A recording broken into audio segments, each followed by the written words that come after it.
Hello students, एक बार फिर से स्वागत है आपका श्रीदेवी क्लासेस के अंदर। अधीनस्थ बोर्ड ऑफ राजस्थान की सीरीज के अंदर आज हम करने वाले हैं बिल्डिंग मटेरियल एंड कंस्ट्रक्शन का 5th पार्ट, जिसके अंदर हम डिप्लोमा और डिग्री के सिविल इंजीनियरिंग के क्वेश्चंस कर रहे हैं। इसी सीरीज को कंटिन्यू करते हुए आज हम कर रहे हैं जेईई सिविल डिग्री 2020 का क्वेश्चन पेपर, जिसकी एग्जाम डेट थी 12 सितंबर 2021। इसको हमने 2 पार्ट्स के अंदर किया है, जिसका एक पार्ट हम कर चुके हैं और उसके अंदर हमने किए थे 11 क्वेश्चंस और आज हम करने वाले हैं रिमेनिंग बचे हुए 6 क्वेश्चंस जो टोटल इस सब्जेक्ट के अंदर से आए हैं। वो क्वेश्चंस हैं 17। सब्जेक्ट है building material and construction technology. Time question के अकॉर्डिंग टाइम दिया जाएगा। अगर क्वेश्चन छोटा है तो 5 सेकंड और अगर क्वेश्चन बड़ा है और कैलकुलेशन वाला है तो 10 सेकंड। और कितने आपके नंबर आ रहे हैं वो आप हमें बताइए, और किसी भी तरह का डाउट है कमेंट करके आप हमसे पूछ सकते हैं। तो चलिए स्टार्ट करते हैं। क्वेश्चन है the floor supported above the ground level are called.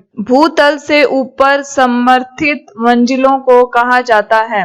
First option है सब फ्लोर उपमंजिल, सेकंड ऑप्शन है ग्राउंड फ्लोर प्रथम मंजिल, थर्ड ऑप्शन है सॉलिड फ्लोर्स ठोस कास्ट फर्श, फोर्थ ऑप्शन है सस्पेंडेड फ्लोर निलंबित फर्श। इस क्वेश्चन के लिए आपको मिलते हैं 5 seconds. Time starts now.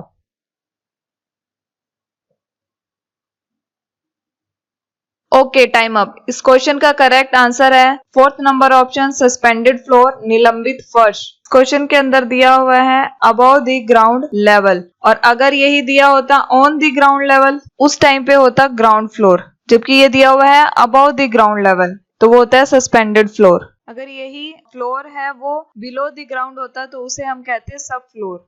Solid ground floor होता है जहां पर floors directly resting on ground, ground पर रेस्ट कर रहा है, उसे हम सॉलिड फ्लोर कहते हैं। Then suspended floors, the floor supported above the ground level, support कर रहा है above the ground level are called suspended floors. These are generally made of timber. Generally किससे बने होते हैं? टिम्बर से बने होते हैं। Major materials for construction, floors को कंस्ट्रक्ट करने के लिए मेजर जो मटेरियल्स यूज किए जाते हैं वो है cement concrete, lime concrete, stones, bricks and wooden blocks. Okay, clear है। नेक्स्ट क्वेश्चन है the process of placing a new foundation under an existing one is called. एक मौजूदा नींव के तहत एक नई नींव रखने की प्रक्रिया को कहा जाता है। फर्स्ट ऑप्शन है अंडरपाइनिंग ऑफ फाउंडेशंस, सेकंड ऑप्शन है shoring of foundations, third option है शटरिंग ऑफ फाउंडेशन और फोर्थ ऑप्शन है स्कैफोल्डिंग ऑफ फाउंडेशंस। इस क्वेश्चन के लिए आपको मिलते हैं 5 सेकंड्स। Time starts now.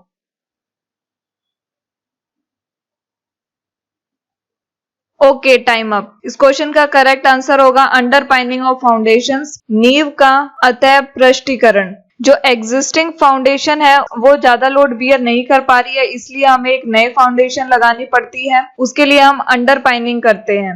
अंडरपाइनिंग जो फाउंडेशन होती है वो कुछ इस तरह से होती है, इसमें कंक्रीट की पाइल्स लगाई जाती हैं और जो एग्जिस्टिंग वॉल है उसकी जो फाउंडेशन है वो ज्यादा अच्छी लोड बियरिंग नहीं कर पा रही है, और इन फ्यूचर जो इस वॉल पर लोड ज्यादा आ रहा है उसके लिए हम इसकी फाउंडेशन को मजबूत बनाने के लिए पाइल्स लगाते हैं, और ये कहलाता है अंडरपाइनिंग ऑफ फाउंडेशन। शोरिंग जो होता है कम्स फ्रॉम शोर, शोर से बना है और ये एक टिम्बर और मेटल से बना प्रॉप होता है, और शोरिंग वहां पर यूज की जाती है जहां पर की वॉल है वो बल्ज कर जाए, एक साइड से टेढ़ी हो जाए। When wall crack due to unequal settlement की वजह से हो जाए, वहां पे शोरिंग का यूज किया जाता है रिपेयर के लिए। और फोमवर्क होता है शटरिंग, शटरिंग को ही हम फोमवर्क्स बोलते हैं। ये एक टेम्परेरी मोल्ड होता है जो सपोर्ट करता है फ्रेश कंक्रीट को। Scaffold must always be set on A firm foundation, firm foundation होती है वहां पर इसको सेट किया जाता है। स्कैफोल्ड का यूज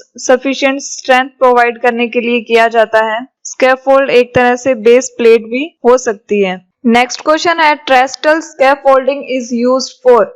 घोड़ी मचान का उपयोग डैश के लिए किया जाता है। फर्स्ट ऑप्शन है the construction of upper part of wall, दीवार के ऊपरी हिस्से का निर्माण। सेकंड ऑप्शन है repair work such as pointing and painting, मरम्मत कार्य जैसे पॉइंटिंग और पेंटिंग।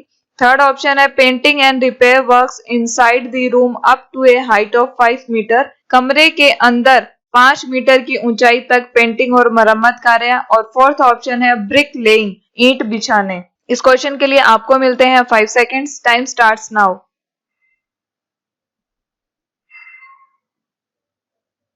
Okay, time up. इस क्वेश्चन का करेक्ट आंसर होगा third number option, painting and repair works inside the room up to a height of 5 metre. Trestle scaffolding it means घोड़ी मचान, ये एक तरह की सीढ़ी नुमा, इसमें ऐसी एक स्ट्रक्चर होती है जो कि सीढ़ी नुमा होती है, सीढ़ियां बनी होती है जिससे हम चढ़कर जितने भी जो रिपेयर वर्क्स वगैरह हैं वो कर सकते हैं घरों के अंदर ही 5 मीटर की हाइट तक। ट्रेस्टल स्कैफोल्डिंग कुछ इस तरह की सीढ़ी बनी होती है।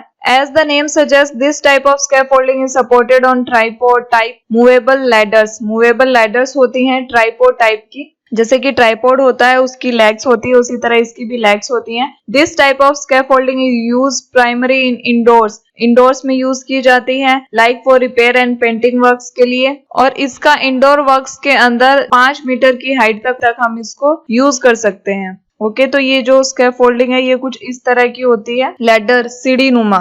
नेक्स्ट क्वेश्चन है, फाइंड द इनकरेक्ट स्टेटमेंट। एक गुड फॉर्म वर्क, गलत कथन का पता लगाइए। एक अच्छा फॉर्म वर्क, फर्स्ट ऑप्शन है should be suitable for reuse several times, कई बार पुनः उपयोग के लिए उपयुक्त होना चाहिए। सेकंड नंबर ऑप्शन है should B waterproof so that it does not absorb water from concrete, जल सह होना चाहिए ताकि यह कंक्रीट से पानी को अवशोषित न करे। थर्ड ऑप्शन है should be strong enough to withstand all loads, सभी भारों का सामना करने के लिए पर्याप्त मजबूत होना चाहिए। एंड फोर्थ ऑप्शन है सरफेस शुड बी रफ, सतह खुरदरी होनी चाहिए। इस क्वेश्चन के लिए आपको मिलते हैं 5 seconds, time starts now.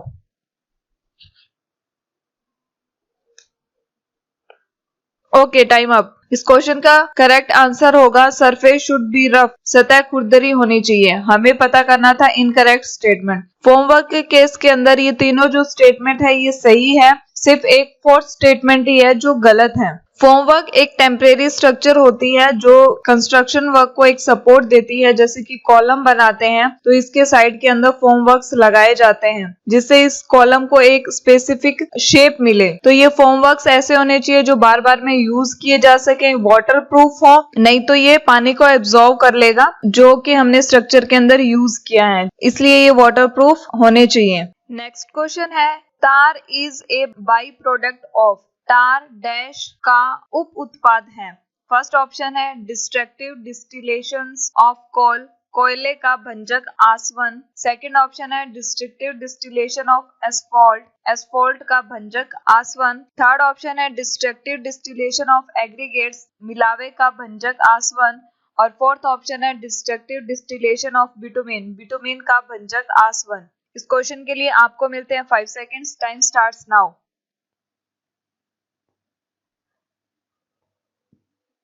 Okay, time up. इस क्वेश्चन का करेक्ट आंसर होगा first number option, destructive distillation of coal, कोयले का भंजक आसवन, उसे कहते हैं तार। तार और बिटुमिन लगभग सेम से प्रोडक्ट होते हैं, दिखने में सेम से होते हैं बट इनमें काफी डिफरेंस होता है। बिटुमिन का जो कलर होता है वो ब्लैक होता है, ब्लैक टू डार्क ब्राउन होता है, जबकि तार होता है उसका सेम बिटुमिन की तरह ही कलर होता है। प्रोडक्शन इनका अलग अलग होता है, बिटुमिन पेट्रोलियम प्रोडक्ट होता है जबकि तार होता है डिस्ट्रक्टिव डिस्टिलेशन ऑफ कोल, जो कि हमसे क्वेश्चन के अंदर पूछा गया था कि तार किसका बायो प्रोडक्ट है। और सोल्यूबिलिटी, बिटुमिन सोल्यूबल है कार्बन डाइसल्फेट के अंदर और कार्बन टेट्राक्लोराइड के अंदर, जबकि तार होता है सोल्यूबल ओनली इन टोल्यून। और ductility, bitumen is less ductile होता है जबकि तार होता है उसके कंपेयर में ज्यादा डक्टाइल होता है। टेम्परेचर, बिटुमिन जो टेम्परेचर को कम सहन करता है जबकि जो तार होता है वो ज्यादा टेम्परेचर को सहन कर लेता है। कार्बन कंटेंट बिटुमिन के अंदर लेस होता है जबकि तार के अंदर फ्री कार्बन कंटेंट ज्यादा होता है। ओके, क्लियर है। नेक्स्ट क्वेश्चन है, the term dash is applied to the finishing of mortar joints in masonry. Dash शब्द चिनाई में मोर्टार जोड़ों के परिष्कृत के लिए लागू होता है। फर्स्ट ऑप्शन है पेंटिंग, सेकंड ऑप्शन है पॉइंटिंग टीप, थर्ड ऑप्शन है प्लास्टरिंग और फोर्थ ऑप्शन है सेंटरिंग मींस केंद्रण। इस क्वेश्चन के लिए आपको मिलते हैं 5 seconds, time starts now.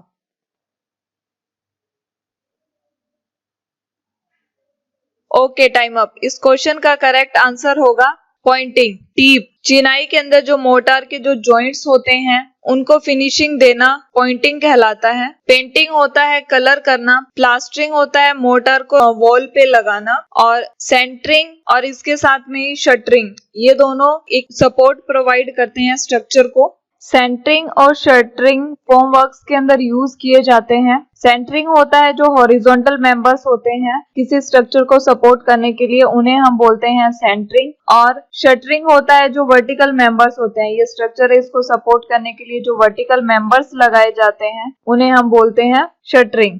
Okay, clear है? थैंक यू स्टूडेंट्स, आज के लिए इतना ही। 2020 के डिग्री के पेपर को हमने 2 पार्ट में डिवाइड किया है। ये सेकंड वाला पार्ट है और इसके अंदर हमने आज किए हैं 6 क्वेश्चंस। इन 6 क्वेश्चन में से आपके कितने मार्क्स आ रहे हैं वो आप हमें प्लीज कमेंट बॉक्स में जरूर बताइए, और अगर किसी तरह का डाउट है तो आप हमसे कमेंट करके पूछ सकते हैं। अगर आपको हमारी ये सीरीज अच्छी लग रही है तो please do like, share and subscribe, और फर्दर वीडियोस के लिए बने रहिए हमारे साथ। Have a nice day.